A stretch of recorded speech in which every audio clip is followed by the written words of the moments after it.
Assalamualaikum warahmatullahi wabarakatuh. Perkenalkan, kami dari kelompok 4 ingin mempresentasikan atau menjelaskan tentang penggolongan hukum. Perkenalkan, nama saya Nurul Hanifah. Nama saya Nadindra Nisa. Perkenalkan, saya Juliver Francisca. Saya Malidia Trianti. Perkenalkan, nama saya Kurnawan. Perkenalkan, nama saya Andi dari absen 3. Sini saya akan menjelaskan tentang A. Berdasarkan bentuknya. Yang pertama, hukum tertulis adalah hukum yang dapat kita temui dalam bentuk tulisan dan dicantumkan dalam berbagai peraturan negara. Yang kedua, hukum tidak tertulis adalah hukum yang masih hidup dan tumbuh dalam keyakinan masyarakat tertentu atau hukum adat.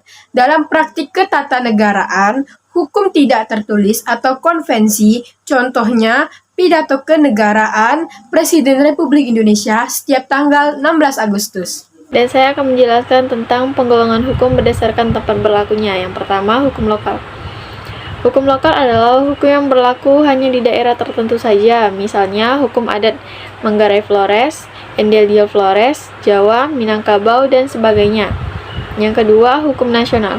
Hukum nasional adalah hukum yang berlaku di negara tertentu, misalnya Indonesia, Malaysia, Mesir, dan sebagainya. Dan yang ketiga, hukum internasional. Hukum internasional adalah hukum yang mengatur di antara dua negara atau lebih, misalnya hukum perang, hukum perdata internasional, dan sebagainya. Jadi saya akan menjelaskan tentang berdasarkan masa berlakunya. Yang pertama, hukum yang berlaku saat ini atau ius constitutum, disebut juga hukum positif. Yang kedua, hukum yang berlaku pada waktu yang akan datang atau ius constituendum. Yang ketiga, hukum antar waktu, yaitu hukum yang mengatur suatu peristiwa yang menyangkut hukum yang berlaku saat ini dan hukum yang berlaku pada masa lalu. Di sini saya akan menjelaskan yaitu berdasarkan isi masalah yang diaturnya. Yang pertama ada hukum publik, yaitu adalah hukum yang mengatur hubungan antara warga negara dan negara yang menyangkut kepentingan umum. Dalam arti formal, hukum publik mencakup hukum tata negara, administrasi negara, hukum pidana, dan hukum acara. Yang kedua ada hukum privat, yaitu hukum yang mengatur kepentingan orang perorangan. Hukum privat juga disebut sebagai hukum perdata. Perdata berarti warga negara atau sipil.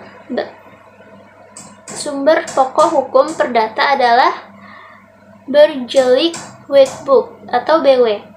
Dalam arti luas, hukum perdata mencakup pula hukum dagang dan hukum adat.